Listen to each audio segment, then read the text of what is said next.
इस एनीमे में हमें बताया जाता है हमारे मेन कैरेक्टर यूफा के बारे में, जो कि अपने मिशन के लिए बॉडीगार्ड बनता है और वो अपनी आइडेंटिटी को सबके सामने छुपा के रखता है। असल में वो एक हाफ मॉन्स्टर और एक हाफ ह्यूमन था। एनीमे के स्टार्टिंग में हम देखते हैं कि पूरे शहर में आग लग चुकी थी और यहाँ पर जो बंदा होता है वो अपने बच्चे की तरफ देख रहा होता है। वैसे तो वो उसका सगा बेटा नहीं था, बट उसने काफी बच्चों को गोद लिया हुआ था और उस एक्सीडेंट में वो सारे के सारे बच्चे भी मारे जाते हैं। हमें यहाँ पता चलता है कि अपनी बीवी को वापस से जिंदा करने के लिए एक तरह का एक्सपेरिमेंट कर रहा था। यहाँ जब अपने बच्चों की ऐसी हालत को देखकर रो ही रहा होता है, उस जगह में काफी बड़ा स्पाइडर भी आ जाता है और वो मार्केट से कहता है कि तुम्हें तो खुशी मनानी चाहिए कि तुम्हारी बीवी एटलीस्ट जिंदा तो हुई। हमें पता चलता है कि उसने वो इंसानों को जिंदा करना चाहता था, बट वो पूरी तरह से जिंदा नहीं हुए, वो वैम्पायर्स बन चुके हैं, यानी कि मॉन्स्टर्स। तभी अचानक से हम अपने मेन कैरेक्टर यानी कि यूहा को देखते हैं, जो कि अचानक से खड़ा हो जाता है। वो बगल में पड़ी अपनी बहन के पास जाने लगता है और उसे मालूम पड़ता है कि उसकी बहन ऑलरेडी मर चुकी है, लेकिन वो उसके नजदीक जाकर उसकी गर्दन में काट देता है। उसे ऐसा करता देख वो मॉन्स्टर यहाँ पर यूहा को बताता है कि अगर वो ऐसा करेगा तो उसकी बहन उसी की तरह वैम्पायर बन जाएगी, क्योंकि फ्यूचर में इंसानों के खून के प्यासे बन जाएंगे। यूहा जो कि उस बंदे की सारी बातों को इग्नोर कर रहा होता है। तभी उस जगह में हम देखते हैं कि व्हाइट नाइट के कुछ मेंबर्स भी पहुंच जाते हैं, जो कि उस मॉन्स्टर को मारने के लिए उसके ऊपर शूट करने लगता है। और उनमें से हम एक मेन बंदे को देखते हैं जो कि उनका लीडर था, उसका नाम ओहिची होता है। वो और उसका पूरा ग्रुप मिलकर भी इतने बड़े मॉन्स्टर को नहीं हरा पा रहे होते हैं, जिस पर कि वो मॉन्स्टर उन लोगों के ऊपर हंसने लगता है और कहता है कि क्या तुम्हें वाकई में लगता है कि तुम्हारे इन खिलौनों से मैं मारा जाऊंगा। तब भी उस जगह में हम देखते हैं कि यूफा पीछे से आकर उसकी एक आंख के ऊपर टैग करता है, जिस पर कि वो मॉन्स्टर अंधा हो जाता है। इसी मौके का फायदा उठाकर ओहिची, जो कि उसके नीचे से सारी गोलियां उसके अंदर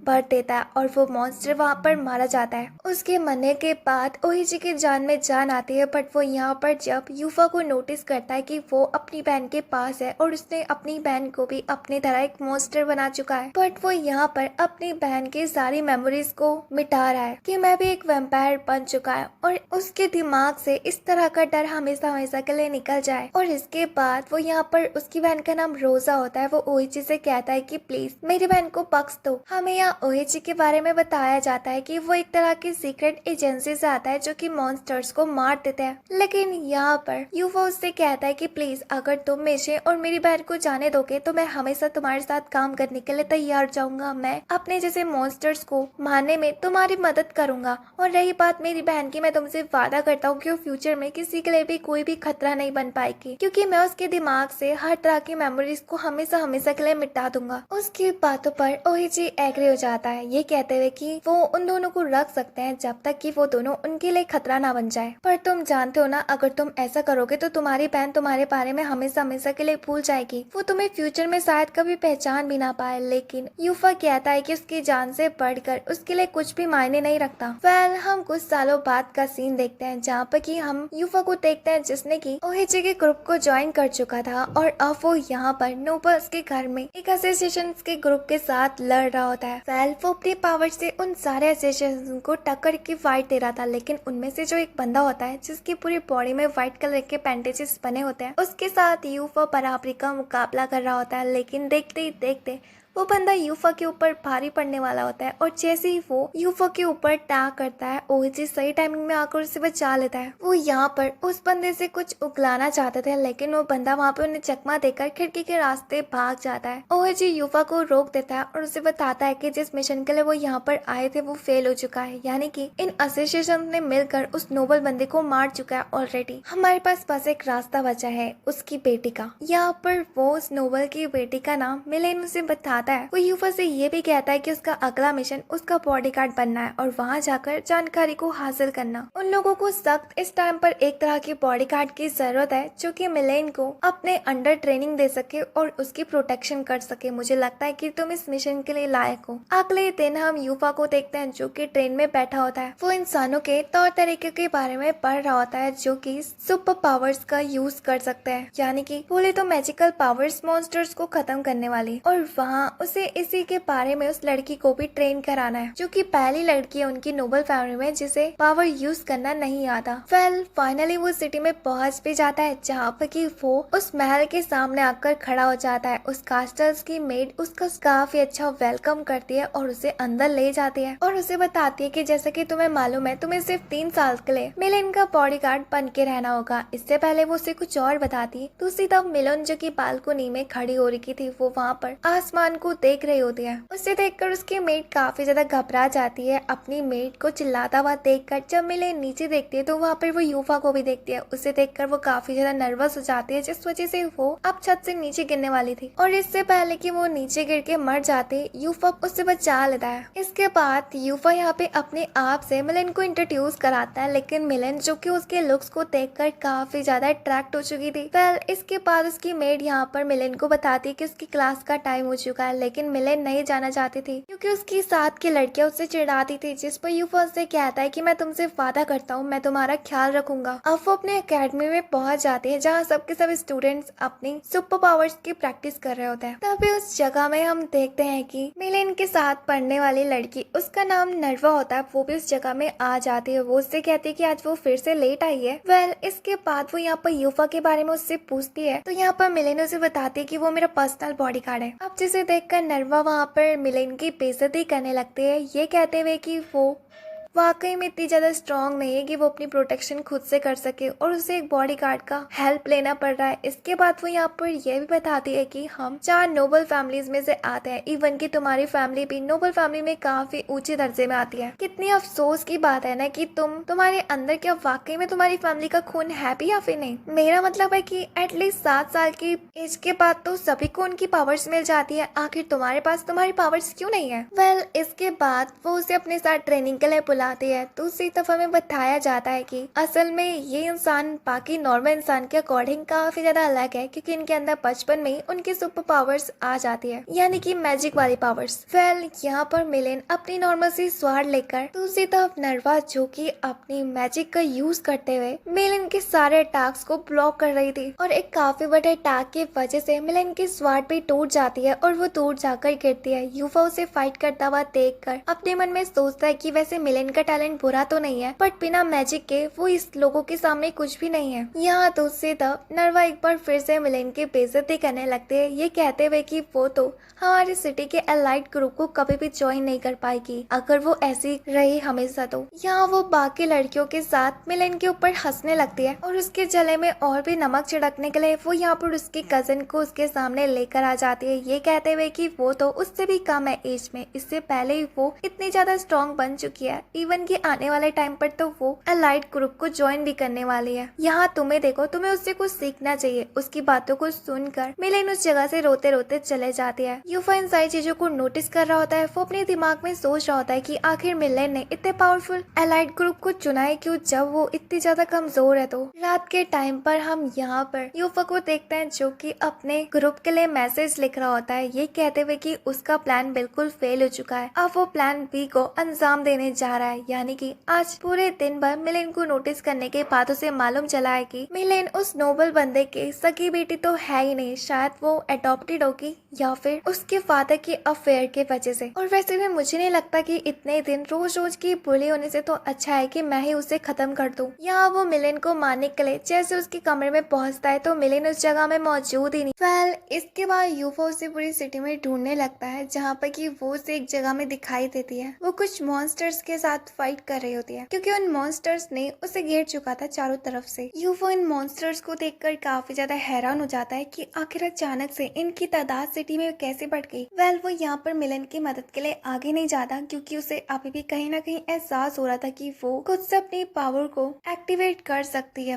उसके दादाजी के केस में भी कुछ ऐसा ही था कि उन्होंने अपने मैजिक को एक्टिवेट करने के लिए मॉन्स्टर्स के साथ फाइट रखी थी। वो यहाँ पे मिलन को फाइट करता हुआ देखने लगता है छुपके छुपके। दूसरी तरफ मिलेन जो कि उन सबके साथ लड़ रही होती है, लेकिन वो उससे लाख गुना ज्यादा स्ट्रांग थे। वेल यहाँ पर वो मिलेन के ऊपर भारी पड़ने लगता है, इवन कि वो मिलेन के लंबे बालों को अपनी कैंची से काटने लगता है, जिसे देखकर मिलेन रोने लगती है और कहती कि प्लीज एटलीस्ट मेरे बालों को तो मत काटो, ये मेरी मॉम की सिर्फ एक आखिरी निशानी बची हुई है मेरे पास। वो यहाँ पे रोने लगते हैं क्योंकि अब उसके पास कोई भी रास्ता नहीं बचा था। उसे मालूम था कि उसे बचाने के लिए कोई भी नहीं आएगा, क्योंकि किसी को भी उसकी परवाह है ही नहीं। जैसे ही वो अपनी पूरी उम्मीद खो देती है तो उसी तरफ हम यूफा को देखता है, जो कि सोच रहा होता है कि मेरा शक यकीन में बदल गया, यानी कि मिलेन इस फैमिली की है ही नहीं। यहाँ अब उसे मिलेन के लिए बुरा लगने लगता है, इसलिए वो उसकी फाइट में इन्वॉल्व हो जाता है और उन मॉन्स्टर्स को अपनी पावर से हरा देता है। वेल इसके बाद वो मिलेन से माफी मांगता है कि उसे आने में देरी हो गई।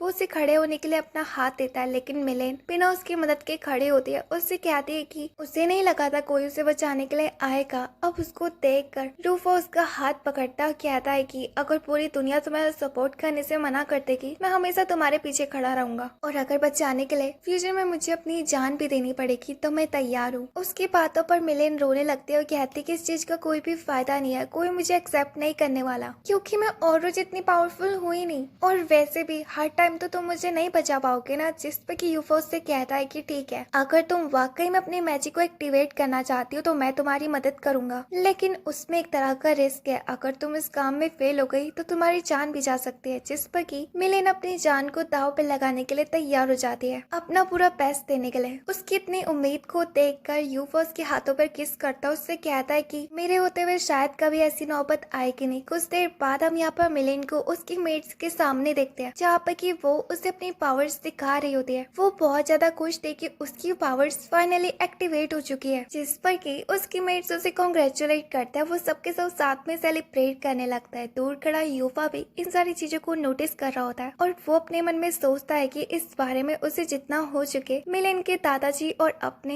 लीडर यानी कि ओइची से इन सारी चीजों को छुपाना होगा, मिलेन के बारे में कि वो उनकी नाजायज औलाद है, क्योंकि अगर ऐसा हुआ तो मेरे साथ साथ वो लोग मिलेन को भी मार देंगे। वेल अगले दिन हम यहाँ पर यूफा को मिलेन के रूम में देखता है, जहाँ पे कि वो उसे बता रहा होता है कि वेल वो अपनी पावर्स का यूज इसलिए कर पा रही है क्योंकि यूफा ने उसे एक तरह का लिक्विड पीने के लिए दिया था, जिसके बाद ही मिलेन की पावर्स एक्टिवेट हो चुकी है। वेल वो यहाँ पर से समझाता है कि तुम्हारी जो पावर्स है वो सिर्फ किसी हद तक ही रहेगी, यानी कि तुम ज्यादा लिमिट तक इसे यूज नहीं कर सकते हो, बट मुझे नहीं लगता कि शायद तुम कभी इतनी पावर को यूज कर भी पाओगी, तो इस चीज की चिंता अभी हमें नहीं लेनी चाहिए। यहाँ पर मिलेन काफी ज्यादा खुश होती है, इवन कि वो स्कूल में जाने के लिए भी बहुत ज्यादा एक्साइटेड थी। वो अपने दोस्तों को बताना चाहती थी कि अब वो कमजोर नहीं है, उसके पास भी बाकियों की जैसी पावर्स मौजूद है। लेकिन यूफो उसे यहाँ पे अलर्ट कराता है कि अगर तुम्हारा इस टाइम पर उन्हें ना बताना ही सबसे ज्यादा अच्छा रहेगा, एटलीस्ट तुम इस बात को आने वाले टूर्नामेंट तक छुपा के रखना। मिलेन उसकी बातों पर काफी ज्यादा हैरान होती है। अगले दिन हम स्कूल में मिलेन को देखते हैं, जिसने कि कुछ भी अपनी पावर्स के बारे में किसी को नहीं बताया था। हर रोज की तरह वो इस बार भी अकेली थी, और यहाँ नर्वा और उसकी दोस्त यहाँ पर मिलेन का मजाक उड़ा रहे होते हैं। इवन की नर्वा मिलेन के हाथ से उसकी किताब भी छीन लेते हैं, ये कहते हुए कि भूलना मत आज तुमने ट्रेनिंग में आना है। बट वो यहाँ पर हंसने लगता है और कहते हैं कि मिलेन का ट्रेनिंग करके भी तो क्या ही फायदा, क्योंकि उसके पास तो कोई पावर्स मौजूद ही नहीं है। उनकी बातों से मिलेन काफी ज्यादा उदास हो जाती है। बाहर ये सब कुछ यूफा भी सुन रहा होता है। मिलेन जब उसके साथ हॉलवे में जा ही रही होती है, वो कहती है कि क्या मैं अभी भी किसी को नहीं बता सकती अपने बारे में, तो यूफा उससे कहता है कि देखो अगर तुम टूर्नामेंट वाले दिन सबको शॉक करना चाहती हो तो तुम्हें इस सीक्रेट को रखना ही होगा। उसकी बातों पर मिलेन एग्री हो जाती है। जब वो दोनों रास्ते में जा ही रहे होते हैं कि तभी उन्हें पता चलता है कि दो लोग उसका पीछा कर रहे हैं, एक तो एलिस और उसकी ट्यूटर यानी कि जो उसे ट्रेनिंग करवाती है। वो अपने आप को मिलेन और यूफा से इंट्रोड्यूस कराती है कि उसका नाम रोजिटा है। मिलेन उसको देखकर काफी ज्यादा हैरान होती है। हमें यहाँ पर बताया जाता है कि रोजिटा कम उम्र में काफी ज्यादा अच्छी और पावरफुल स्टूडेंट बन गई थी। यूफा उसे देखकर काफी ज्यादा हैरान होता है। रोजिटा यहाँ पे यूफा से हाथ मिलाने की कोशिश कर रहे होते हैं, लेकिन यूफा उसे इग्नोर कर देता है और कहता है कि मुझे अपने आप से इंट्रोड्यूस कराने की जरूरत नहीं है, मैं जानता हूँ कि तुम्हारा नाम रोजिटा नहीं बल्कि रोज है। और यहाँ वो ये भी रिवील करता है कि कहीं ना कहीं वो दोनों के दोनों साथ में ही पले बड़े हैं। यहाँ हम लगभग 2-3 हफ्ते बाद का सीन देखते हैं, यानी कि टूर्नामेंट वाला दिन आज ही था। हम देखते हैं कि मिलिन कितनी ज्यादा घबराई हुई थी, इवन कि उसे डर भी लग रहा था, जिस पर कि यूफा उसे यहाँ पर मोटिवेट करता है कि वो कर सकती है, इतने दिनों से प्रैक्टिस जो कर रही है। और आखिर भूलो मत, तुम्हें ट्रेन किसने कराया? मैंने। मुझे पूरा यकीन है कि तुम इस कंपटीशन में अपना पूरा बेस्ट दोगी। तभी उस जगह में मिलिन के फादर और ग्रैंडफादर भी पहुंच जाते हैं, लेकिन वो यहाँ पर अपनी बेटी को इग्नोर कर देता है, जिसे देखकर मिलिन और भी ज्यादा उदास हो जाती है। टूर्नामेंट शुरू होता है, सबके सब अपनी अपनी जगह में बैठ चुके थे। दूसरी तरफ यूफा सोच रहा होता है कि आज बस हमारे पास आखिरी दिन है, अगर मिलिन आज अपने आप को साबित नहीं कर पाई तो उसकी फैमिली वाले उसे खत्म कर देंगे। दूसरी तरफ यहाँ पर हम रोज को देखते हैं, जो कि यूफा के पास आकर बैठ जाती है और कहने लगती है कि एलिस को भी अपनी बहन की काफी ज्यादा परवाह है। वेल, यहाँ पर फर्स्ट राउंड स्टार्ट होता है, जहाँ पर कि उन दोनों की टीम के बीच में टीम बैटल होने वाला था। साथ में मिलिन का अपोजिट ग्रुप और कोई नहीं बल्कि नर्वा उसका ग्रुप होता है। यहाँ पर मिलिन के ग्रुप के लोग मिलिन से कहते हैं कि वो साइड में ही रहे, क्योंकि उन्हें मालूम है कि मिलिन इतनी ज्यादा पावरफुल नहीं है, इसलिए वो अच्छा डिफेंस नहीं दे पाएगी। उन दोनों टीम के बीच में मैच स्टार्ट होता है, जहाँ पर कि हम देखते हैं कि नर्वा, जो कि कुछ ज्यादा ही खुश हो रही होती है, उसे लग रहा होता है कि शायद वो इस मैच को बड़ी आसानी से जीत जाएगी, क्योंकि उसे मिलिन की टीम का कोई भी मेंबर नहीं रोक पा रहा था। लेकिन तभी उस जगह में मिलिन भी आ जाती है, जिसे देखकर नर्वा उसकी तरफ तेजी से अटैक करने के लिए बढ़ने लगती है। बट मिलिन सही टाइम में अपने पावर्स को एक्टिवेट कर देती है। वो उसके अटैक को ब्लॉक करते हुए उसे दूर धक्का देकर गिरा देती है, जिसके बाद उस जगह में जितने भी लोग मौजूद थे मिलिन की पावर्स को देखकर काफी ज्यादा हैरान होते हैं कि उसने अपने पावर्स को एक्टिवेट कर चुका है, इवन की खुद नर्वा भी। दूसरी तरफ यूफा काफी ज्यादा प्राउड फील कर रहा होता है। वेल, यहाँ पर नर्वा उसे बहुत ज्यादा गुस्सा आ रही होती है कि वैसे भी मिलिन ने तो अपनी पावर्स के बारे में अभी सीखा होगा, मैं तो कितने सालों से सीख रही हूँ, इसका मतलब कि मैं उससे लाख गुना ज्यादा स्ट्रांग हूँ। इसके बाद वो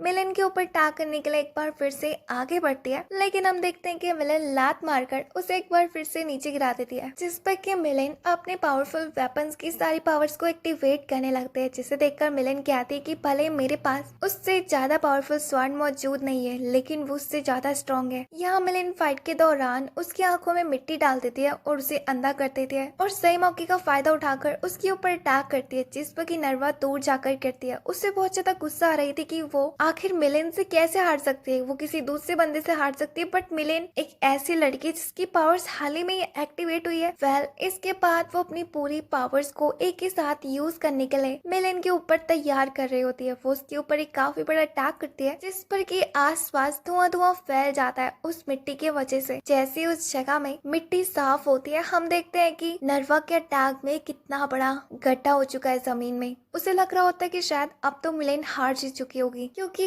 कोई कैसे उसके इतने बड़े अटैक से बच सकता है। वो यहाँ पर मिलिन को जमीन में देखते हैं, जहाँ पर कि वो बैठी होती है। उसे देखकर यहाँ पर नर्वा हंसने लगती है और कहती है कि लगता है तुम सरेंडर करना चाहते हो खुद से, और आखिर कोई ऐसा क्यों नहीं करेगा, मैं हूँ इतनी ज्यादा स्ट्रॉन्ग। वो यहाँ पर मिलिन से कह रही होती है कि अगर तुम सरेंडर करने के लिए तैयार हो तो ठीक है, तुम मेरी दोस्त हो इसलिए मैं तुम्हारी जान बख्श सकती हूँ। जब मिलिन उसके सवाल का एक भी जवाब नहीं देती तो नर्वा उससे कहती कि ठीक है, मरने के लिए तैयार हो जाओ। वो अपने वेपन को एक्टिवेट करने लगती है उसके साथ फाइट करने के लिए, जिस पर कि मिलिन भी अपनी स्वॉर्ड को उसकी गर्दन में रख देती है और कहती है कितनी जल्दी भी क्या है। उन दोनों के बीच में एक बार फिर से फाइट स्टार्ट होती है, जहाँ वो दोनों के दोनों एक दूसरे के ऊपर लगातार वार किए जा रहे थे। यहाँ मिलिन नर्वा को हराने के लिए अपनी पूरी पावर्स को इकट्ठा करके उसके ऊपर वार करती है, लेकिन तभी बीच में ही उसकी पावर्स खत्म हो जाती है, जिस पर कि उसका अटैक भी फेल हो जाता है। उसकी स्वॉर्ड पीछे गिर चुकी थी, जिसे देखकर नर्वा हंसने लगती है। यहाँ पर मिलिन अपने आप को बचाने के लिए उस जगह से भागने लगती है। उससे भागता हुआ देखकर नर्वा उसका पीछा करती है, उसके ऊपर अपनी पावर से अटैक करती है, जिस पर कि मिलिन डायरेक्ट नीचे जाकर गिरती है। नर्वा एक बार फिर से मिलिन का मजाक उड़ाने लगती है। उसे अपनी बेइज्जती करता हुआ देखकर मिलिन जो कि रोने लगती है और कहने लगती है कि वो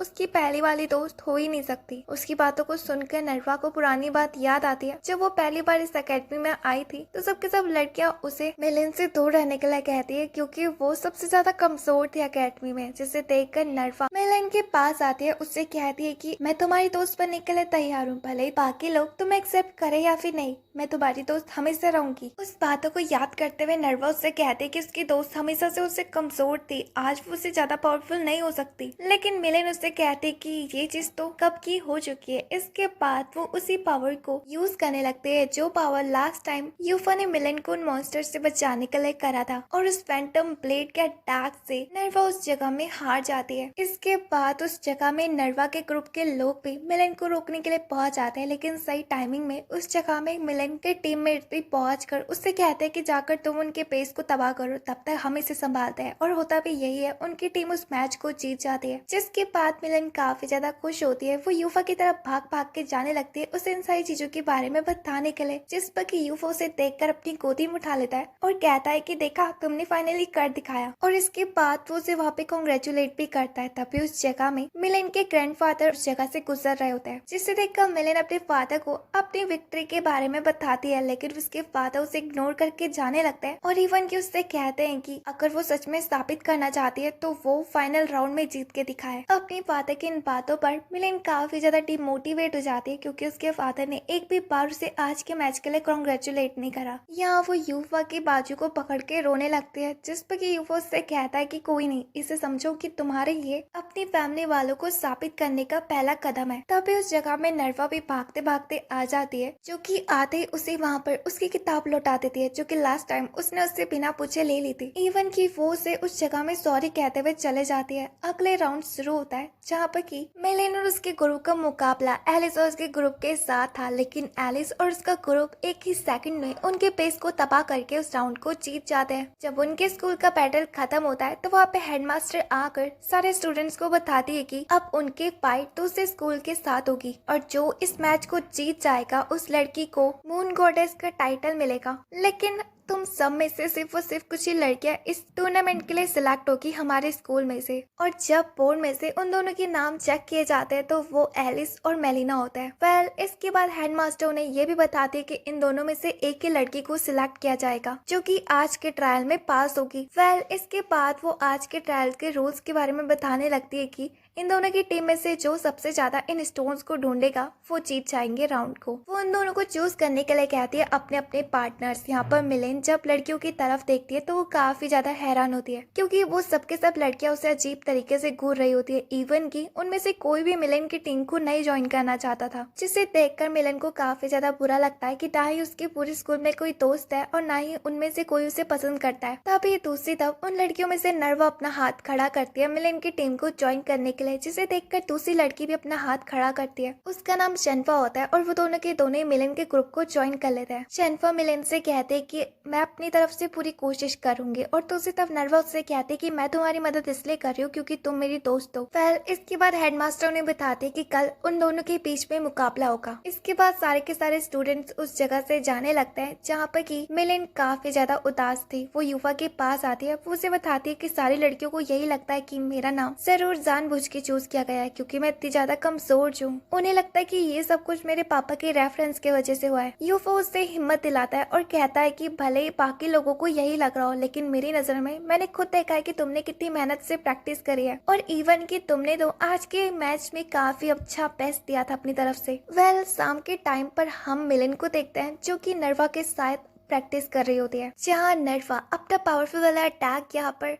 मिलन के ऊपर करने जा रही थी। दूसरी तरफ मिलन अपना काउंटर अटैक बना रही थी, लेकिन वो नर्वा के अटैक से डर जाती है और वो अटैक उसे लगते लगते ही बचता है थोड़ा सा। मिलन की ऐसी प्रोग्रेस को देखकर शेनफा कहती है कि अगर ऐसा ही रहा तो शायद मिलन कल के टूर्नामेंट को हार सकती है, उसे और भी ज्यादा प्रैक्टिस की जरूरत है। यूफा उन दोनों से कहता है कि उनके वेपन्स कुछ ज्यादा स्ट्रॉन्ग है, मुझे लगता है कि ट्रेनिंग के दौरान तुम्हें लो लेवल के वेपन्स यूज करने चाहिए। अगर तुम इतने पावरफुल वेपन का यूज करोगे तो मिलन को चोट भी लग सकती है। नर्वा से बताती है कि तुम्हारा दिमाग ठीक तो है, आज भले ही अपने वेपन को हम चेंज कर लेंगे, क्या तुम्हें सच में लगता है टूर्नामेंट वाले दिन वो लोग करेंगे? नहीं, उसको हमारे साथ तो प्रैक्टिस करनी होगी। तो जिस पर यूफा यहाँ पे मिलन की तरफ देखता है, उन लोगों से कहता है कि एटलीस्ट उसे थोड़ी देर का ब्रेक तो दो, जिस पर कि वो लोग एग्री हो जाता है। इसके बाद हम मिलन को देखते हैं जो कि पेड़ के नीचे बैठी हुई थी। वो काफी ज्यादा थक चुकी थी, इवन के ट्रेनिंग की वजह से वो बहुत ज्यादा इंजर्ड भी थी। वो सोच रही होती है कि अगर वो इसी तरीके से प्रैक्टिस करेगी तो मुझे नहीं लगता कि वो एलिस को हरा पाएगी। कि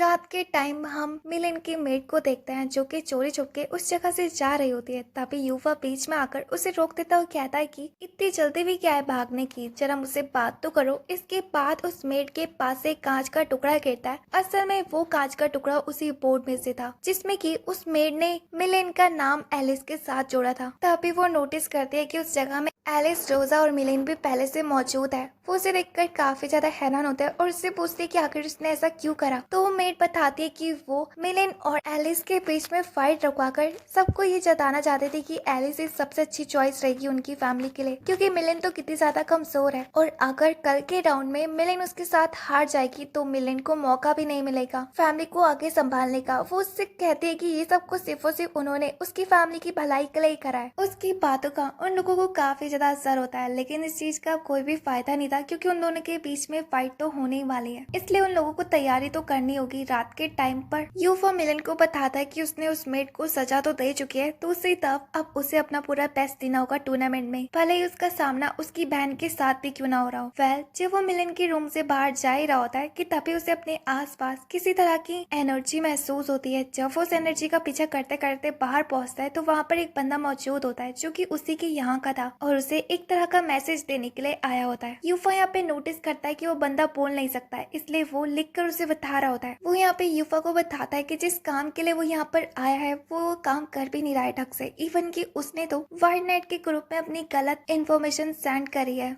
मिलन के बारे में। उसका मिशन तो यही था ना कि मिलन उनकी फैमिली की है भी या फिर नहीं, और इस काम को करने के लिए आखिर यूफा को इतना ज्यादा टाइम क्यों लग रहा है। इसके बाद वो वहाँ पे ये भी रिवील करता है कि उसने मिलन का ब्लड सैंपल ले चुका है और इसे जाकर वो व्हाइट नाइट के ग्रुप पे सबमिट करा देगा, जिसके बाद सब कुछ साबित हो जाएगा कि मिलन आखिर उनके खानदान की है भी या फिर नहीं। जिसे देखकर यूफा को काफी ज्यादा गुस्सा आती है। वो वहाँ पे उस बंदे के ऊपर टाक कर देता है और कहता है कि नहीं, मेरे रहते हुए तुम मिलन का सैंपल इस जगह से नहीं ले जा पाओगे। लेकिन वो बंदा उससे काफी ज्यादा पावरफुल था, इसलिए वो उसके हर अटैक से बच जा रहा था। वेल, उसका नाम मीडिया बताया जाता है। वो दोनों के दोनों एक दूसरे से फाइट करने लगते हैं। यहाँ पर यूफा उसे समझा रहा होता है कि वो अपनी पूरी कोशिश कर रहा है, तो आखिर मीडिया अपनी टांग क्यों अड़ा रही है बीच में। तभी उस जगह में रोज भी पहुंच जाती है और वो यहाँ पे यूफा की मदद के लिए आई होती है। वो कहती है कि वो अपने साथ बैकअप को भी बुला चुकी है, बट तब तक हमें इस बंदे को संभालना होगा। और वो दोनों की दोनों मिलकर उसके साथ फाइट करने लगते हैं, जहाँ पे की मीडिया बड़ी आसानी से उन दोनों के अटैक से बच जा रही थी। इसी मौके का फायदा उठाते हुए यहाँ पे मीडिया रोज के ऊपर शूट करती है, लेकिन हम देखते हैं कि सही टाइमिंग में यूफा रोज को आकर बचा लेता है, जिससे देखकर मीडिया उस जगह में हंसने लगती है और कहती है कि आखिर तुम इस लड़की को क्यों बचा रहे हो, कहीं ये वही लड़की तो नहीं है जिस पर कि यूफा उस बंदे को उसका मुंह बंद करने के लिए कहता है। वेल, इससे पहले कि वो वहाँ पे और कुछ भी बोलते हम देखते हैं कि गार्ड्स भी पहुंच जाते हैं, जिसे देखकर मीडिया उस जगह से भाग जाती है, ये कहते हुए कि जानकारी तो वो लेकर ही रहेगी। उसके उस जगह से चले जाने के बाद रोज यहाँ पर यूफा से पूछती है कि आखिर वो है कौन, यानी कि आज से पहले ना ही उसने व्हाइट ग्रुप के किसी भी मेंबर को इस तरह की पावर्स यूज करते हुए नहीं देखा है। तो यहाँ पर यूफो से बताता है कि वो इस तरह के ग्रुप में आते हैं जिनके पास खुद की वैसी पावर्स तो नहीं होती, बट उनके पास आर्टिफिशियल टाइप की गन्स मौजूद होती है जो कि पावर से ही बनती है। और मीडिया किसी तरह की नॉर्मल लड़की नहीं बल्कि एक काफी पावरफुल एसोसिएशन है जिससे कि ज्यादातर बड़े बड़े मिशन दिए जाते हैं। वेल, इसके बाद हम यहाँ पर रोज और यूफा को हेडमास्टर के सामने देखते हैं, जहाँ पे हेडमास्टर उन दोनों से कहते हैं कि जितना हो चुके हमें इस बारे में सबसे छुपाना होगा, क्योंकि हम होने वाले टूर्नामेंट को नहीं रोक सकते हैं। बट मुझे ये भी मालूम है कि वो लड़की वापस से आकर कोई ना कोई गड़बड़ तो करेगी टूर्नामेंट के दिन, तो उसकी जिम्मेदारी वो यूफा के ऊपर छोड़ देती है, उसके ऊपर पूरा यकीन करते हुए। वेल, हम देखते हैं कि टूर्नामेंट वाला दिन भी आ जाता है, जिस टाइम पर एल्सी और मिलन एक दूसरे के अगेंस्ट पे खड़े होते हैं। दूसरी तरफ रोज यूफा के पास आती है, उससे कहती है कि क्या तुम वाकई में आज यहाँ पे टूर्नामेंट देखने वाले हो या फिर मीडिया को ठिकाने लगाओगे, जिस पर कि यूफा उस जगह से जाने लगता है, ये कहते हुए कि उसे सबसे जरूरी इस जगह में मीडिया को रोकना है। लेकिन वो यहाँ पर रोज को जिम्मेदारी देता है कि अंदर अगर कुछ भी गड़बड़ हो तो मुझे तुरंत बुला देना। वेल, इसके बाद हेडमास्टर वहाँ पे मौजूद सारे स्टूडेंट्स को बताती है कि तुम्हें इकट्ठा करना होगा जो कि जगह जगह में छुपाए होंगे, और जिसकी टीम के पास ज्यादा क्रिस्टल होंगे वो इस मैच को जीत जाएंगे। मैच शुरू होता है। हम देखते हैं कि वो दोनों के दोनों ही टीम्स कास्टर के अंदर चले जाते हैं। दूसरी तरफ बाहर बैठी हुई ऑडियंस स्पेशल क्लासेस की मदद से उन्हें देख रहे होते हैं। यहाँ पर हम देखते हैं कि जैसे ही उन लोगों के बीच में फाइट स्टार्ट होता है तो यहाँ पे एलिस के जो साथी होते हैं वो मिलन के फ्रेंड्स के साथ फाइट करने लगता है, जिस पर कि नर्वा और शिनफो उसे बताते हैं कि वो जाकर एलिस का सामना करे, तब तक हम इन दोनों को ठिकाने लगाते हैं। मिलेन यही करती है, वो एल्सी के पास जाती है जहाँ पे कि एल्सी उसे अपने साथ एक अलग जगह में ले आती है और उसके ऊपर एक अटैक करती है। यहाँ पर हम यूफा को देखते हैं जो कि छत में एक लड़की से मिलता है। उसे लग रहा होता है कि शायद वही मीडिया है और जरूर वो वेश बदल के आई होगी यहाँ पे कुछ ना कुछ गड़बड़ करने के लिए। वो यहाँ पर उसके ऊपर अटैक करता है, लेकिन वो लड़की यूफा को कमजोर कर देती है क्योंकि उसके पास एक अलग ही तरह की एबिलिटी थी कि वो अपने ओपोनेंट की स्ट्रेंथ को एब्सॉर्ब कर सकती थी, जिस वजह से यूफा कमजोर पड़ जाता है और नीचे गिर जाता है। वो उसकी ऑरा को देखता है और कहता है कि शायद ये मीडिया नहीं हो सकती। इसके बाद वो उस लड़की से उसका नाम पूछता है, तो जिस पर वो लड़की बताती है कि मेरा नाम मोमो है और मैं ड्यूक लेमोर की बेटी हूँ, यानी कि इस कंट्री के फेमस फैमिलीज में से एक। उसके बारे में सुनकर यूफा उससे माफी मांगता है और उस जगह से जाने लगता है, ये कहते हुए कि उससे गलती हो गई तुम्हें पहचानने में।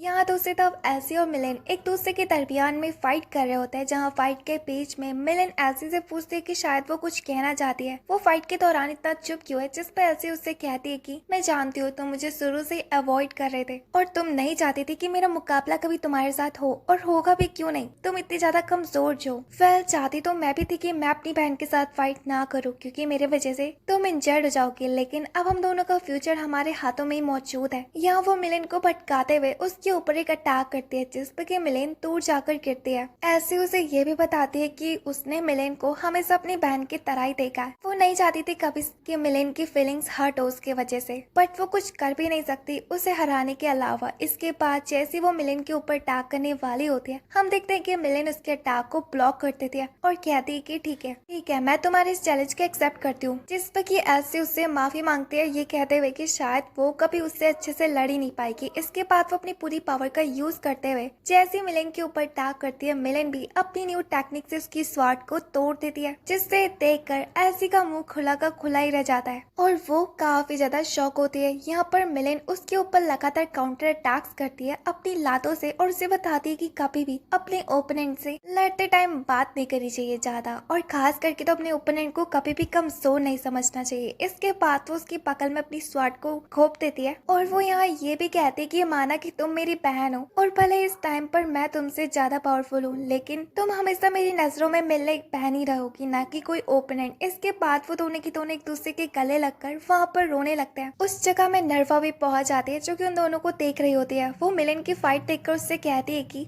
वाकई में तुम फाइटिंग के दौरान एक समुराई की तरह फाइट कर रही थी, लगता है कि तुम्हारा नया ट्यूटर तुम्हें कुछ अच्छे से ही ट्रेनिंग करा रहा है। इसके बाद वो अपनी रियल फॉर्म में आ जाती है, यानी कि वो और कोई नहीं बल्कि मीडिया होती है। वो अपनी पावर के ब्लास्ट से पूरे कास्टल को तोड़ देती है, जिसे कि बाहर खड़ी ऑडियंस भी देख लेती है। उन्हें मालूम पड़ता है कि वहाँ पर किसी तरह की गड़बड़ हो चुकी है, जिस पर कि वो लोग स्टूडेंट्स को बचाने के लिए कास्टल की तरफ भागने लगता है। दूसरी तरफ एल्सी यहाँ पर मिलेन को लेकर भाग रही होती है मीडिया से उसे बचाने के लिए, लेकिन मीडिया उन दोनों को ऊपर अटैक करके उनके रास्ते को रोक देती है, जिसे देखकर मिलेन एल्सी से कहती है कि लगता है उसे इसके साथ फाइट करनी होगी, नहीं तो वो हमारा पीछा नहीं छोड़ेगी और बड़ी बहन होने के नाते मैं तुम्हें जरूर प्रोटेक्ट करूंगी। जिस पर कि मीडिया हंसने लगती है। वेल वो दोनों के दोनों यहाँ पर मीडिया के ऊपर अटैक करते हैं, लेकिन मीडिया की पावर के सामने वो दोनों कुछ भी नहीं थे और मीडिया उन्हें नीचे गिरा देती है। उस कास्टल के दो गार्ड्स मेड को रोकने की कोशिश करते हैं और यहाँ पर एल्सी और मिलेन को बचाने की भी, लेकिन मेड उन दोनों को भी तोड़ देती है और उनका सिस्टम खराब कर देती है। जैसे ही वो यहाँ पर मिलेन और एल्सी के ऊपर अटैक करने के लिए पड़ी रही थी, सही टाइमिंग में यूफा आकर उसे अपने साथ एक अलग ही जगह में ले जाता है। वहाँ असल में उसे मालूम पड़ता है कि मीडिया असल में एक लड़की है और तो और वो बोल भी सकती है, बस वो वहाँ पे गूंगी बनने की एक्टिंग कर रही थी। वो यहाँ पर मीडिया से कहता है कि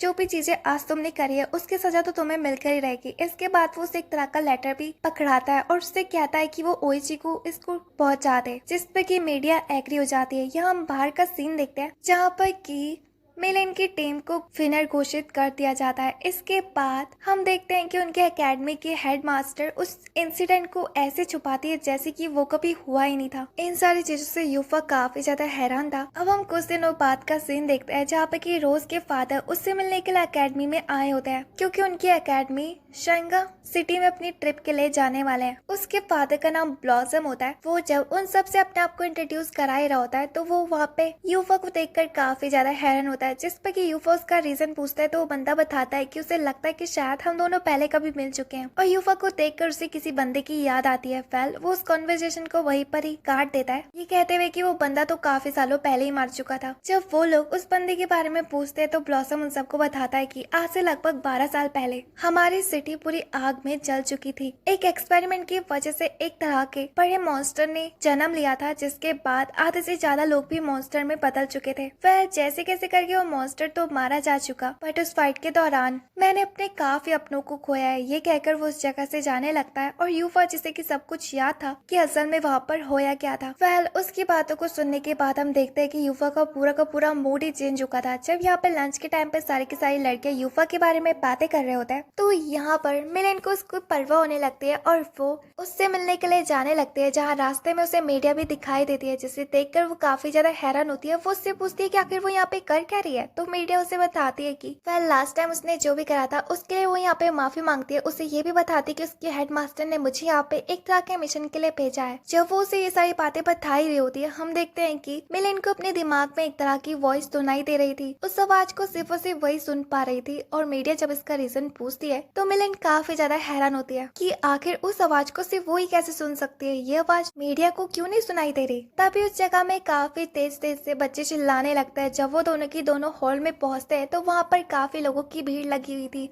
असल में उस जगह में किसी लड़की जो कि कोमा में होती है, वो बेहोशी की हालत में थी। उसे देखकर वो लोग काफी ज्यादा हैरान होते हैं। उस जगह में जब ब्लॉसम पहुंचता है तो वो उन्हें बताता है कि वो यहाँ पे कल्प्रिट को ढूंढ सकता है, यानी कि गुनहगार। इसके बाद वो एक तरह के लिक्विड को आग में डालने लगता है और स्मोक से नीली कलर की लाइट चलने लगती है, जिससे देखकर ब्लॉसम कहता है कि हम लोगों के बीच में एक तरह का लड़का मौजूद है अकेडमी में। वो यहाँ पर साफ यूफा के ऊपर शक कर रहे होते हैं, लेकिन बिना सबूत के ये चीज भी काफी नहीं थी, इसलिए वो इस बात को छोड़कर अपनी ट्रिप के लिए निकल पड़ते हैं शांगा की तरफ। जहाँ ट्रेन में हम देखते हैं कि मिलिन एल्सी के साथ बैठी होती है, लेकिन उसे यहाँ पर यूफा की चिंता हो रही होती है। वो एल्सी से कहती कि जरूर कोई यहाँ पर यूफा को फंसाने की कोशिश कर रहा है जानबूझकर। अब हम देखते हैं कि काफी देर के सफर के बाद वो शांगा सिटी में भी पहुंच चुके थे। ब्लॉसम उन लोगों को आसपास की जगह दिखाने लगता है, ये कहते हुए कि वो और रोज इसी सिटी के रहने वाले हैं, और तुम्हें इस जगह में आसपास किसी भी तरह के जो प्लांट्स दिख रहे हैं, ये सब कुछ मेरे एक्सपेरिमेंट्स का नतीजा जाए। तभी उस जगह में एक बंदा भी आ जाता है, उसका नाम डैक होता है। वो हमें बताया जाता है कि वो रोज का फिनांसियर होने वाला। ब्लॉसम उन सारे स्टूडेंट से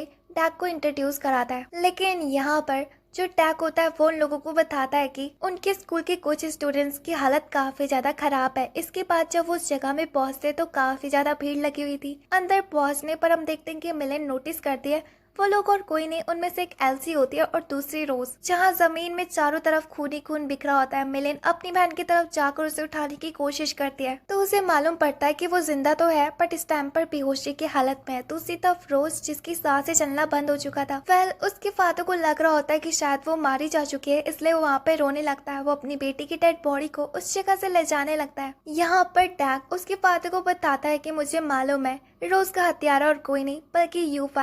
लास्ट टाइम वो ही इन दोनों के साथ मौजूद था। मुझे तो लगता है कि हम लोगों को अभी पकड़कर उसे सजा देनी चाहिए, बट ब्लॉसम के पास ज्यादा समय मौजूद नहीं था। वो अपनी बेटी की बॉडी को लेकर उस जगह से जाने लगता है, ये कहते हुए कि वो अभी भी अपनी बेटी को बचा सकता है।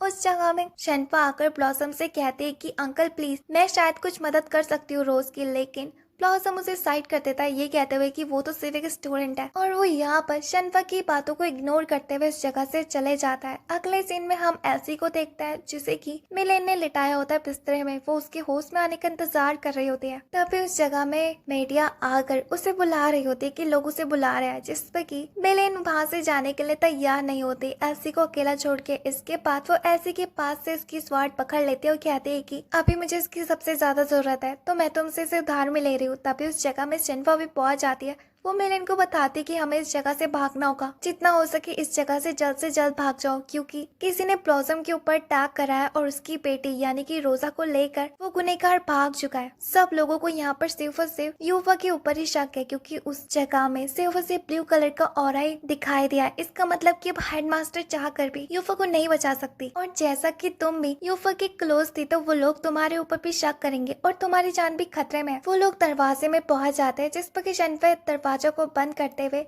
मिलेन से कहने लगती कि प्लीज इस जगह से चले जाओ, मेरे पास ज्यादा टाइम नहीं है, मैं ज्यादा देर तक इस दरवाजे को नहीं रोक पाऊंगी, भाग जाओ इस जगह को। वो उसे खिड़की से जाने के लिए कहती है, जिस पर कि मिलेन एल्सी को आखिरी बार देखते हुए उस जगह से उसकी स्वार लेकर चले जाती है, ये कहते हुए कि शायद वो बाद में उससे ना मिल पाए। वो खिड़की से कूद कर उस जगह से भागने लगती है, जहाँ भागते भागते वो ब्लॉसम्स के बनाए हुए बगीचे में पहुंच जाती है। वहाँ उसे कोई शेर आगे बढ़ने से रोक रही होती है, तो वो उसे उस स्वार से तोड़कर एक अलग ही अंडरग्राउंड प्लेस की तरफ जाने लगती है सबूत ढूंढने के लिए। वो कहती है कि वो कुछ भी कर ये चीज साबित करके ही रहेगी कि यूफा बेगुनाह है। जब वो उस अंडरग्राउंड में पहुंचती है तो वहाँ पर एक तरह की लाइब्रेरी मौजूद थी। वो आसपास के डॉक्यूमेंट्स को पढ़ने लगती है तो उसे मालूम पड़ता है कि ब्लॉसम्स जो कि एक पागल साइंटिस्ट है, उसने काफी अलग अलग चीजों को बनाया है, इनमें से काफी तो कई बार लोगों को मारते मारते बची है। और असल में वो उसकी सबसे बड़ी गलती तो यही थी कि वो इंसानों को मोटे से वापस जिंदा में बदलना चाहता था। वो वापस से इंसान तो नहीं बन पाए बट एक तरह के मॉन्स्टर्स बन गए। लेकिन अभी भी उसने अपनी रिसर्च बंद नहीं करी है। वो अभी भी बेकसूर लोगों को मारकर उनके ऊपर एक्सपेरिमेंट्स करता है। इसलिए मिलेन को लगता है कि जो आसपास डेड बॉडीज पड़ी हुई है उन सब के पीछे ब्लॉसम्स का ही हाथ है। तभी उस जगह में मिलेन को अपने दिमाग में एक बार फिर से वो आवाजें सुनाई देने लगती है उस पर्सन की। वो पर्सन कह रहा होता है कि लगता है किसी ने हमारे एरिया में घुसपैठी कर चुकी है, उस बंदे को ढूंढो। मिलेन उस बंदे से कहती है कि आखिर वो कौन है जिसकी आवाज सिर्फ उसे ही सुनाई दे रही है। वो अपने आप को उस बंदे से इंट्रोड्यूस कराती है तो वो बंदा कहता है कि अच्छा हुआ कि बलि का बकरा खुद ही हमारे पास चल के आ गया। वो यहाँ पे कहता है कि अगला एक्सपेरिमेंट वो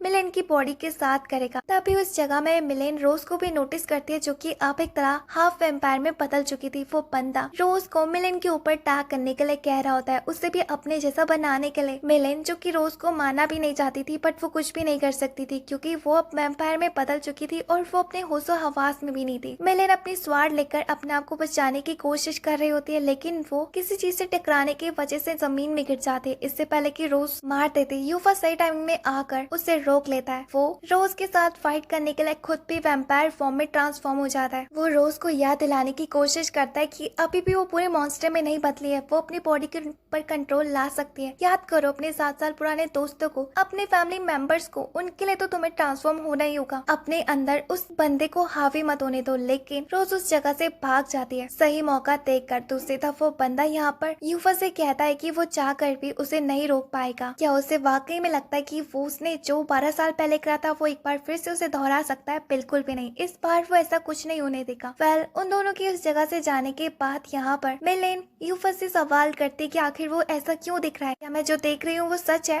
तुम वैम्पायर हो असल में, है ना? यूफा बताता है कि हाँ। मिलेन उसके नजदीक आने लगते हैं, लेकिन यहाँ पर यूफा उसे जमीन में पटकते हुए उससे कहता है कि मुझे माफ कर दो, तुम्हारी मेमोरीज मुझे मिटानी होगी क्योंकि मैं नहीं चाहता कि तुम मेरे इस रूप को देखकर मुझसे नफरत करने लगो। उसको ऐसा बोलता हुआ देखकर मिलेन उससे कहती है कि नहीं, भले ही जिंदगी में तुम मेरे एक मॉन्स्टर में भी क्यों ना बदल जाओ, लेकिन जो तुमने मेरे लिए करा है मैं उसे कभी नहीं भूल सकती हूँ। उससे ये भी कहती है कि वो जैसा भी दिखता है उसे कोई फर्क नहीं पड़ता क्योंकि उसने हमेशा यूफा से ही प्यार करा है। इसके बाद वो वहाँ पर उसे हक करते हुए किस कर देती है और उससे कहती है कि वो उसके साथ लड़ने के लिए तैयार है। इसके बाद यहाँ पर यूफा उसके सामने रिवील करता है कि वो ब्लॉसम का ही बेटा है, जिसके बारे में उसने बताया था कि वो 12 साल पहले मारा जा चुका था, लेकिन ऐसा कुछ भी नहीं है। वो भी इसी गाँव से बिलोंग करता है। आज से लगभग 12 साल पहले यहाँ पर एक तरह के स्पाइडर मॉन्स्टर ने अटैक कर दिया था, जो कि असल में ब्लॉसम के एक्सपेरिमेंट से ही बना था। और मेरे वैम्पायर होने का रीजन भी और कोई नहीं बल्कि ब्लॉसम के एक्सपेरिमेंट ही है। लेकिन मुझसे वादा करो, आज तुमने जो भी देखा है तुम इसके बारे में किसी को नहीं बताओगी। अगर वो मिलेन से यहाँ पे पूछता है कि अगर तुमने कभी भी मेरे बारे में किसी को बताया तो मैं तुम्हारा काम तमाम कर दूंगा। जिस पर कि मिलेन उससे वादा करती कि वो किसी को भी उसकी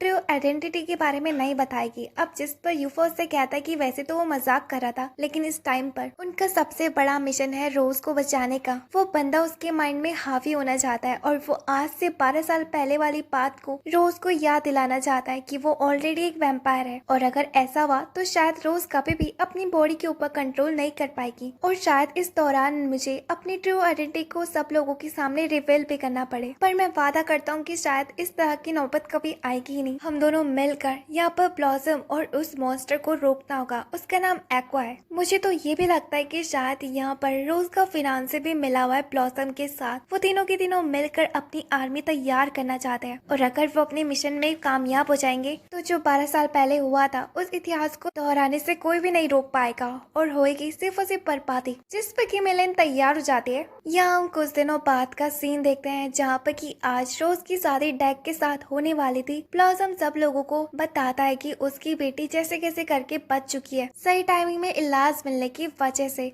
जिस पर कि उसकी बातों पर सबके सब लोग आ भी जाते हैं। यहाँ पर इससे पहले कि ब्लॉसम उनकी शादी की तैयारियां शुरू करता, वहाँ पे मिलन आकर उन्हें शादी रोकने के लिए कहती है। वो बीच में आकर रोज को पुरानी बातें याद दिला रही होती है। उससे कहती है कि अपने दिमाग के ऊपर कंट्रोल करो, तुम डैक के साथ शादी नहीं कर सकती हो, अगर ऐसा हुआ तो होएगी तो सिर्फ बर्बादी। उसकी बातें सुनकर रोज को अपने सर में दर्द होने लगता है और वो यहाँ पर मिलन को चुप कराने के लिए उसके साथ फाइट करने लगती है। जहाँ फाइट के दौरान मिलन भी उसके ऊपर वार करती है लेकिन रोज उसके वार को डॉच कर लेती है, लेकिन वो वार डायरेक्ट ब्लॉसम के ऊपर लगता है जिस पर कि उसके सर में से एक कीड़ा बाहर आता है। वो स्पाइडर और कोई नहीं बल्कि एक्वा होता है। तो मिलन सबके सामने बताती है कि तब से लेके अब तक ब्लॉसम को कोई और नहीं बल्कि एक्वा कंट्रोल कर रहा था। उसकी बातों को सुनकर एक्वा अपनी रियल फॉर्म में उस जगह में पहुंच जाता है। एक्वा को उस जगह में देखकर रोज भी अपने दिमाग को कंट्रोल कर लेती है। सब लोगों को मिलन बताते कि ये एक तरह का मॉन्स्टर है जो कि हम सबको मारना चाहता है, जिस पर कि बाकी के स्टूडेंट्स भी उसके ऊपर अटैक करने लगते हैं। लेकिन एक्वा सीक्रेट दरवाजे से उस जगह से भागने लगता है। रोज उसका पीछा करने लगती है ये कहते हुए कि उसे सब कुछ याद आ चुका है। 12 साल पहले उसने मेरे सारे अपनों को खत्म कर दिया था और इस बार मैं तुम्हें अपने ऊपर हावी नहीं होने दूंगी क्योंकि तुम्हारी वजह से मैंने इतने बेकसूर लोगों को मारा है। हमें पता चलता है कि जितने लोगों की अब से पहले कत्ल हुआ है वो सब कुछ एक्वा ने रोज को कंट्रोल करते हुए कराया है। इन सब चीजों के पीछे यूफा को फंसाने के लिए यहाँ पर जब रोज ने एल्सी को काटने से मना कर दिया था तो एक्वा ने उसे पनिशमेंट भी दी थी। उसकी बातों को सुनकर एक्वा रोज का गला दबाने लगता है उसे मारने के लिए, लेकिन सही टाइमिंग में यूफा आकर उससे बचा लेता है। वो अपनी बहन से कहता है कि वो उसका भाई है। इसके बाद वो उसे उसके बारे में बताने लगता है कि वो एक रियल वैम्पायर है, जिस पर कि वो दोनों के दोनों ही वैम्पायर में ट्रांसफॉर्म हो जाते हैं एक्वा के साथ लड़ने के लिए। यूफा यहाँ पर रोज से कहता है कि अगर तो दोनों के दोनों साथ में लड़ेंगे तो शायद वह एक्वा को हरा सकता है, लेकिन एक्वा उन दोनों के ऊपर हंसने लगता है और अपने मॉन्स्टर वाली फॉर्म में पहुंच जाता है, जिसके बाद वो उनके ऊपर अटैक करने लगता है। वो दोनों मिलकर भी उसे नहीं रोक पा रहे थे क्योंकि एक्वा काफी ज्यादा पावरफुल था।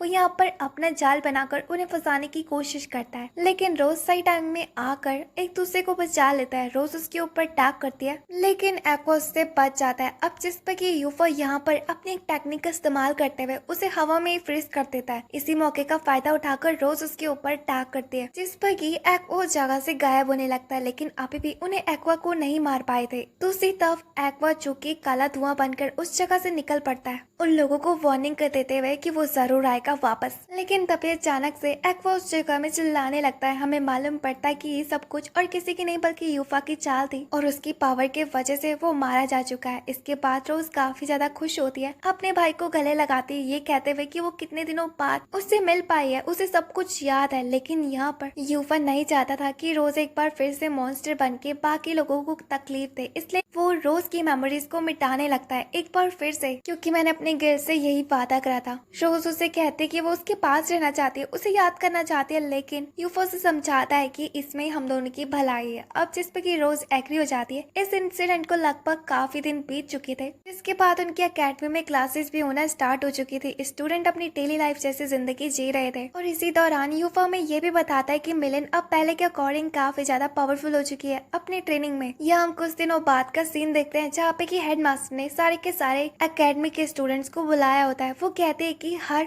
ईयर वाले स्टूडेंट्स का अब टेस्ट होने वाला है, यानी कि उन लोगों को इस अकेडमी के अंडरग्राउंड प्लेस में जाकर एक काफी बड़ी लाइब्रेरी मौजूद है जहाँ पर मिलियन से भी ज्यादा किताबें हैं। साथ में मिलकर सारे स्टूडेंट्स को उन किताबों को अरेंज करना होगा। ये काम इतना भी ज्यादा आसान नहीं है जितना कि वो लोग सोच रहे हैं। अगर उनके बीच में एकता होगी तो वो इस काम को कर पाएंगे। इसके बाद जो थर्ड ईयर के स्टूडेंट्स होंगे वो इस जगह से ग्रेजुएट हो जाएंगे। वहाँ पर वो मिलन और उसके क्लास के बच्चों को भी बताती कि वो लोग भी यहाँ पर थर्ड ईयर वाले स्टूडेंट्स की मदद कर सकते हैं इस काम में। इस दौरान वो कुछ नई चीजें भी सीख सकते हैं। कुछ दिनों बाद वो टाइम आ चुका था। फाइनली हेडमास्टर सारे के सारे स्टूडेंट्स को लेकर लाइब्रेरी की तरफ पढ़ने लगते हैं। यहाँ पर यूफा जो कि मिलन को कांग्रेचुलेट करता है। इसके बाद जब वो लोग रास्ते में जा ही रहे होते हैं तो हेडमास्टर सबको बताती है कि उन बुक्स को अरेंज करने के बाद तुम्हें सबसे फर्स्ट फ्लोर में पहुंचना होगा, और अगर तुम समय से पहले पहुंच जाओगे तो तुम सबके सब लोग पास हो जाओगे। लेकिन बुक्स को अरेंज करना इतना भी ज्यादा आसान नहीं है। उन बुक्स के अंदर एक तरह का मॉन्स्टर रहता है। अगर तुम गलत गलत किताबों को लगाते रहोगे तो उन मॉन्स्टर्स अपनी पावर्स में और भी ज्यादा बढ़ जाएंगे। जब वो ये सब कुछ चीजें बता ही रहे होते हैं वो फ्लोर हिलने लगता है। उन्हें महसूस होता है कि कोई ना कोई तो गड़बड़ जरूर है। तभी अचानक से प्लेटफॉर्म की जो कि टूटने लगता है और उसके नीचे से ब्लैक कलर की एनर्जी आने लगती है। दूसरी तरफ हम यूफा को देखते हैं जहाँ पर कि एक नन यूफा को बता रही होती है कि मिलन के फादर यूफा के साथ कोई जरूरी बात करना चाहते हैं। अगले सीन में हम यूफा को देखते हैं जो कि मिलन के फादर के सामने बैठा होता है। वो ड्यूक यानी कि मिलन के फादर यूफा से पूछ रहे होते हैं कि आखिर उसकी बेटी कहाँ पर है। तो यूफा बताता है कि वो अभी बाकी लड़कियों के साथ अपना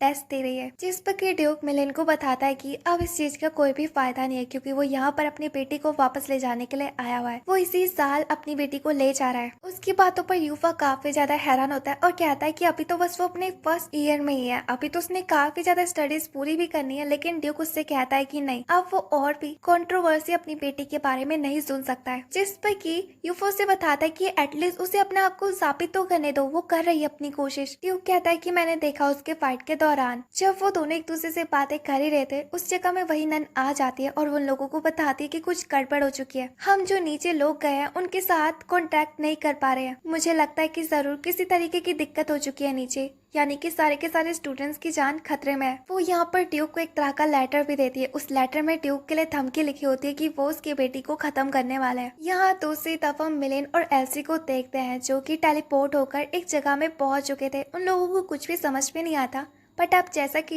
एग्जाम का टाइम स्टार्ट होने लगा था तो वो बिना लोगों की मदद के उस जगह को ढूंढने लगता है। उस जगह में लाइब्रेरी के गोस्ट उनके ऊपर अटैक करता है। तो जिस पर कि वो दोनों के दोनों ही मिलकर उन सारे गोस्ट को हराने लगता है। मिलेन यूफा की बताई हुई सारी टेक्निक का वहाँ पे यूज कर रही होती है। इवन कि उन गोस्ट को मारने में उसे मजाक भी आ रहा होता है। वो लोग उन गोस्ट को मारने के बाद सेलिब्रेट करने लगता है, ये कहते हुए कि बिना हेडमास्टर की मदद से भी वो इन गोस्ट के साथ लड़ सकते हैं। तभी उस जगह में काफी ज्यादा गोस्ट आकर उन दोनों को घेर लेते हैं चारों तरफ से, जिसे देख मिलन कहने लगते हैं कि अब मुझे नहीं लगता हम दोनों मिलकर इन्हें हरा पाएंगे। तभी उस जगह में दो लड़कियां आकर उससे बचा लेती है, जिनमें से एक मोमो होती है और दूसरी लड़की का नाम रैन होता है। वेल वो अपने आप को उनसे इंट्रोड्यूस कराती है, ये कहते हुए कि वो 3rd ईयर की स्टूडेंट्स है, उन्हीं की अकेडमी में पढ़ती है। यहाँ हम ऊपर रोज और बाकी स्टूडेंट्स को देखते हैं जिसे कि यूफा ने बचा चुका था। यहाँ हम उसे लिफ्ट में हेडमास्टर और 2nd ईयर्स के स्टूडेंट्स को देखते हैं जो कि उन सबको बताते हैं कि हम लोग तो ठीक है लेकिन 1st ईयर की 2 लड़कियां गायब है इस जगह से, हमें उन्हें बचाना होगा। बट इससे पहले हमें ऊपर जाना होगा सबको लेकर सही सलामत। लेकिन तभी अचानक से उस जगह में कुछ लोग आ जाते हैं जो कि अलग ही ग्रुप से बिलोंग करते थे। वो लोग आकर हेडमास्टर के ऊपर अटैक करते थे। जब हेडमास्टर उनके बारे में उनसे पूछती है तो बंदा बताता है कि उसका नाम कोडल है और वो बताता है कि हमारा मास्टर चाहता है कि हम तुम सब लोगों को मार के अपनी जनसंख्या और भी ज्यादा बढ़ा ले। इसके बाद वो अपने ज़ॉम्बी साथियों को उनके ऊपर अटैक करने के लिए कहता है। हेडमास्टर अपनी स्टूडेंट को बचाने के लिए उनके साथ लड़ने लगती है, लेकिन पीछे से एक ज़ॉम्बी आकर हेडमास्टर के पेट में घोंप देता है। लेकिन वो इंजर्ड होते हुए भी बाकी लड़कियों को बचाने के लिए अपने आप को सेक्रीफाइस करने के लिए तैयार हो जाती है। लेकिन अफसोस जैसे कि वो इंजर्ड थी वो ज्यादा देर तक नहीं लड़ पाती, वो नीचे गिर जाती है थक कर। और जैसे ही वो सबके साथ ज़ॉम्बीज उसके ऊपर अटैक करने वाले ही थे, सही टाइमिंग में यूफा आकर हेडमास्टर को बचा लेता है और एक ही झटके में उन सारे ज़ॉम्बीज को हरा देता है। लेकिन वो बंदा यानी कि कोडल अपने पावर्स को एक बार फिर से एक्टिवेट करते हुए उन ज़ॉम्बीज को जिंदा कर देता है और यूफा के ऊपर अटैक करने का ऑर्डर देता है। लेकिन हम देखते हैं कि यूफा उन सारे के सारे ज़ॉम्बीज को हरा रहा होता है, लेकिन अभी भी वो नहीं मर रहे थे, इसलिए वो यहाँ पे कोडल के ऊपर अटैक करता है और कोडल के मरने के बाद वो सारे के सारे ज़ॉम्बीज भी खुद ही मर जाते हैं। उस जगह की सिचुएशन ठीक देखकर वो हेडमास्टर के पास आते हैं जो कि काफी ज्यादा इंजर्ड हो चुकी थी। वो यहाँ पर यूफा को जिम्मेदारी देती है कि उन लड़कियों को सही सलामत इस जगह से ले जाए। मेरे को नहीं मालूम कि मैं बच पाऊंगी या फिर नहीं, जिस पर की लड़कियां रोने लगती है, कहती कि नहीं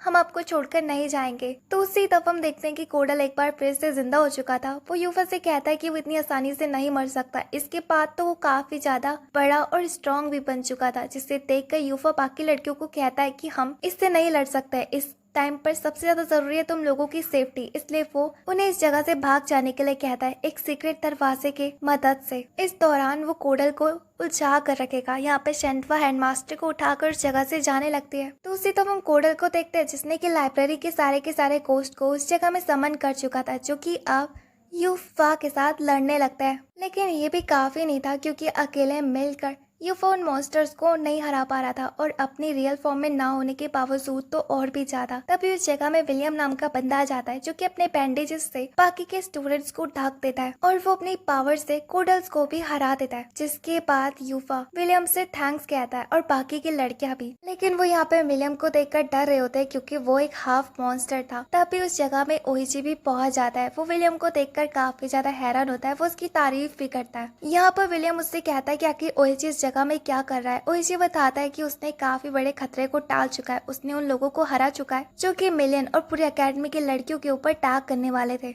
इसके बाद वो विलियम से कहता है कि आखिर वो यहाँ पे क्या कर रहा है, जिस पर कि विलियम बताता है कि वो ओइची के घर को ज्वाइन कर लेगा अगर वो इन्फॉर्मेशन उसे दे देगा कि आखिर मॉन्स्टर को वापस से ह्यूमन में कैसे बदला जाएगा। ओइची कहता है कि वो इन सारी चीजों के बारे में रिसर्च कर रहा है। अभी भी ये टेक्निक पूरी तरीके से नहीं बनी हुई है। जिस पर कि विलियम कहता है कि फिर ठीक है, इस जगह में उसका रुकना अभी सुरक्षित नहीं है। वो उस जगह से चले जाता है। हम यहाँ बाकी लड़कियों को देखते हैं। अब जैसे कि खतरा टल चुका था तो वो अपने एग्जाम को दे सकते थे। वो एग्जाम देने के लिए तैयार हो जाते हैं और तीनों की तीनों ईयर्स की लड़कियां मिलकर साथ में लाइब्रेरी में किताबों को लगाने लगती है। उन्हें लग रहा होता है कि ये काम वाकई में काफी ज्यादा आसान है, लेकिन वो किताबें सेल्फ में घुसने के लिए तैयार ही नहीं थी। जितनी वो निकाल रही थी उतनी ही ज्यादा बाहर निकल जा रही थी। उन लोगों को कुछ भी समझ में नहीं आता। दूसरी तरफ एल्सी जो कि पजल को सॉल्व करते थे क्योंकि उन्हें हर किताबों को उनकी सटीक जगह में लगाना था। अब जिस पर कि वो लोग उन्हीं किताबों से पढ़कर उन्हें हर जगह में लगाने लगते हैं। तभी अचानक से जैसी उनमें से एक लड़की किताब को खोलती है तो उसके अंदर से एक डीमन बाहर आ जाता है, लेकिन वो लोग मिलकर